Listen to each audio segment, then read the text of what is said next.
नमस्कार मित्रों। इन दिनों एक ऐसा मुद्दा सामने आया है जिसमें आक्रोशित होना स्वाभाविक है।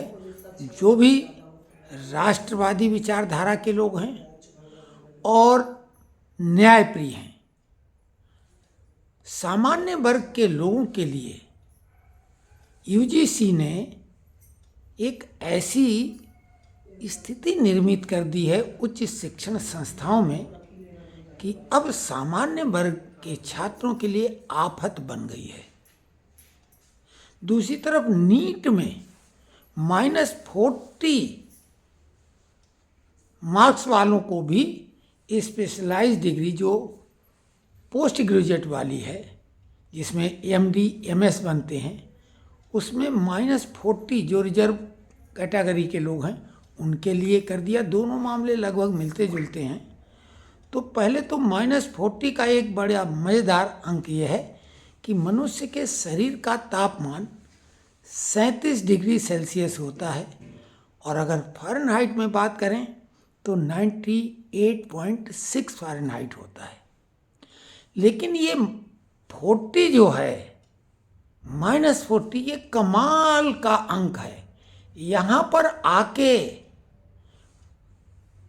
सेल्सियस, डिग्री सेल्सियस और फ़ारेनहाइट सेल्सियस दोनों समान हो जाते हैं। -40 अगर है तो -40 तापमान फ़ारेनहाइट भी होगा और सेंटीग्रेड भी होगा। ये कमाल है -40। तो खैर, होता क्या है, नीट यानी जो जिससे डॉक्टर बनते हैं जिस एग्ज़ाम के द्वारा, तो उसमें जो इंट्रेंस एग्ज़ाम होता है एमबीबीएस के लिए, उसमें 720 अंक का एग्ज़ाम होता है। 45 सवाल होते हैं फिजिक्स केमिस्ट्री के 4 नंबर के और 90 नंबर के बायोलॉजी के। कुल मिला के जो है 180 सवाल 720 नंबर के होते हैं। अगर सही सवाल पे टिक किया तो 4 अंक मिलेंगे और गलत पे किया तो -1 मार्किंग हो जाती है। अब कमाल की बात है कि वो भी स्पेशलाइज्ड डिग्री, जिसमें कि सवाल होते हैं 200। स्वाभाविक है मेडिकल से ही जुड़े, क्योंकि वो पढ़ाई पूरी कर चुके होते हैं एमबीबीएस, और उसमें 200 नंबर के 200 सवाल 800 नंबर के होते हैं। अब वही हाल है, 4, 1 अगर सवाल सही किया तो 4 नंबर मिलेंगे और माइनस आपने गलत किया तो 1 होगा। अब यहाँ पे कोई छात्र अगर -40 अंक ला रहा और वो स्पेशलाइज्ड डॉक्टर बनेगा, साहब कमाल की बात है ये।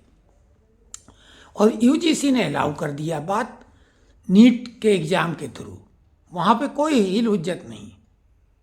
तो खैर, अब वो तो एक मामला बहुत चर्चा में है।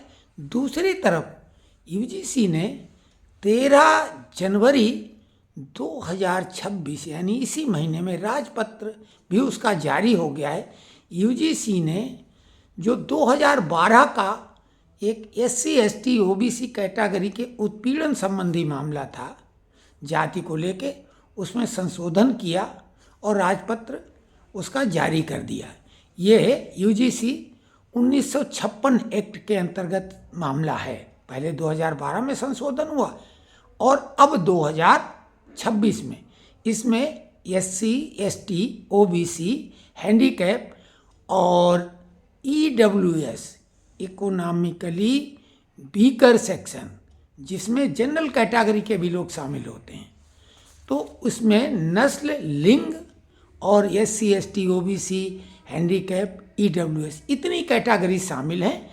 लेकिन विशेषकर SC ST OBC को उसमें किया गया है। कई कमेटियां कई तरह की बनेंगी और अगर किसी सवर्ण छात्र, यानी EWS का मतलब है 8 लाख जिनके पेरेंट्स की इनकम है, वहाँ तक EWS अगर उन्होंने सर्टिफिकेट बनवा लिया है तो 8 लाख से 1 रुपया भी ज़्यादा इनकम अगर है तो वो जनरल कैटेगरी का है। और ऐसे छात्र अब कैसे पढ़ाई करेंगे, क्योंकि अगर झूठी शिकायत भी किसी SC ST OBC, हैंडीकैप या EWS वाले ने कर दी तो उस छात्र का जीवन बर्बाद हो जाएगा, उसको डिग्री नहीं मिलेगी, उसके साथ बहुत कुछ हो सकता है, यानी जो कल्पना नहीं की जा सकती। जीवन बर्बाद हो जाएगा, उसका कैरियर खत्म। तो आप ये समझ लो कि ये तो चलो भाई गुनाह करोगे तो ये सज़ा ठीक भी है, लेकिन यहाँ पे मामला है कि अगर वो शिकायत झूठी पाई जाएगी तो उस शिकायतकर्ता के खिलाफ कोई कार्रवाई नहीं होगी। तो अब ऐसे में तो जानबूझ के कोई भी शिकायत कर देगा। टॉपर जो स्टूडेंट हैं उनके खिलाफ, या किसी कारण से किसी बात को लेके बात हो गई तो इसमें तो उसका करियर तबाह हो जाएगी। इसमें तो कई लोग सुसाइड करेंगे आगे चल के, अगर ये कानून नहीं हटा तो। ये काला कानून बिल्कुल है। हालांकि सरकार के प्रति आक्रोश होना स्वाभाविक है, हमारा तो बहुत आक्रोश है, लेकिन ये यूजीसी ने किया है और शिक्षा मंत्रालय की बिना सहमति के संभव नहीं। तो धर्मेंद्र प्रधान उस विभाग को देख रहे हैं। क्या मंत्री जी ने स्वतः डिसीजन ले लिया है, लेकिन इसका भारी विरोध हो रहा है और तीव्र गति से होना चाहिए। लेकिन आप देखो कि 13 जनवरी के बाद ये विद्रोह शुरू हुआ है, कहीं कोई तोड़ फोड़ आगजनी ऐसी अराजक घटना आपको सुनने को नहीं मिलेगी। जबकि सवर्ण स्टूडेंट को उच्च शिक्षा अब ले पाना, क्या कहा जाए, इस तरीके से जैसे सीरिया पढ़ने चला जाए या यहाँ वाले को पाकिस्तान भेज दिया जाए या अफगानिस्तान या ईरान, वही स्थिति अब उसके लिए उच्च शिक्षण संस्थाएं बनने जा रही हैं। जिस तरीके से ईश निंदा का कानून पाकिस्तान में या बांग्लादेश में आप देख रहे हो, दीपू दास को मार दिया गया, पीट पीट के आरोप लगा दिया कि पैगंबर के खिलाफ इसने टिप्पणी की थी फेसबुक पे, जबकि वो झूठा पाया गया। लेन देन पैसों का था, पैसा सामने वाला देना नहीं चाहता था, आरोप लगाया, मार डाला। तो इस प्रकार से सवर्ण छात्रों के साथ उच्च शिक्षण संस्थाओं में होना तय है, क्योंकि राजपत्र जारी हो चुका है, कानून बन गया है।